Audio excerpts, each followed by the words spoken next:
Poligami adalah syariat yang memandang ruang lingkup yang lebih luas dan tidak sempit. Sehingga poligami merupakan solusi tepat bagi banyak permasalahan sosial kemasyarakatan.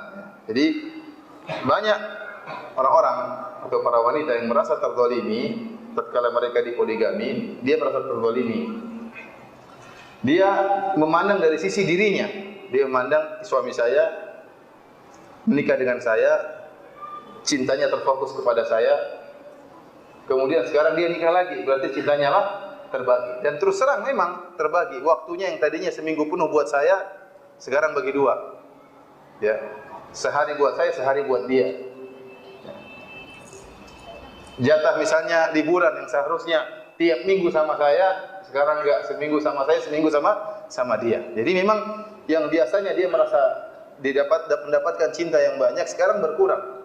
Jatah waktu berkurang, jatah hadiah berkurang, ya, jatah jalan-jalan juga apa? Berkurang karena harus dibagi dua. Dia memandang dari sisi ini, dia merasa terzalimi. Dia memandang dari sisi ini, dia merasa terzalimi. Ya. Kalau itu dikatakan kezaliman, namun sebenarnya bukan kezaliman. Ya. Hanya sekedar jatah yang diberikan oleh suaminya berkurang. Namun banyak wanita, terutama yang istri pertama, merasa ini kezaliman. Ditinjau dari sisi dia, mungkin dia merasa terkurang jatahnya. Tetapi poligami bukan memandang dari sisi yang dalam skup mikro, tetapi dilihat dari sisi makro. Bukan dari sisi kecil, tapi dari sisi yang besar. Syariat poligami yang Allah turunkan memandang dengan sisi sebagai suatu negara. Bagaimana ada permasalahan dalam negara yang harus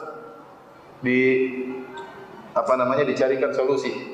Dalam suatu negara banyak wanita-wanita yang tidak bersuami. Ya. Banyak wanita-wanita janda yang butuh pengayoman. Banyak perawan-perawan tua yang enggak laku-laku. Bahkan banyak gadis-gadis ya yang juga belum laku.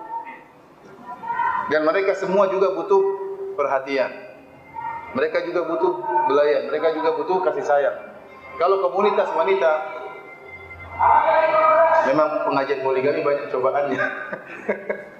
Banyak cobaannya, sabar ya.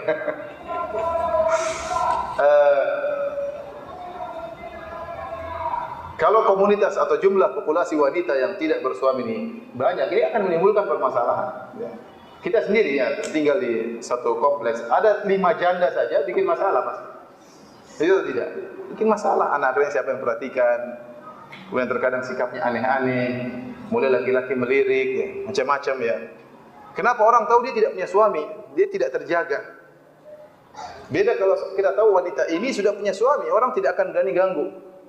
Tapi tatkala wanita ini janda, statusnya janda, banyak yang ganggu. Banyak yang ganggu. Oleh karenanya kalau ada beberapa janda di satu RT saja sudah bikin apa? Artinya ada kegelisahan, ada permasalahan. Ya. Oleh karenanya orang yang melihat ya dari sisi kecil dibandingkan dengan hanya ditinjau dari dia sebagai istri pertama, memang banyak hak-hak dia yang terkurangi. Tapi kalau ditinjau dari secara makro, maka sebenarnya syariat poligami ini adalah syariat yang ingin mengatasi banyak permasalahan karena dia melihat dari sisi keseluruhan. Bagaimana dalam satu RT banyak sekali kasus-kasus wanita yang butuh untuk diperhatikan.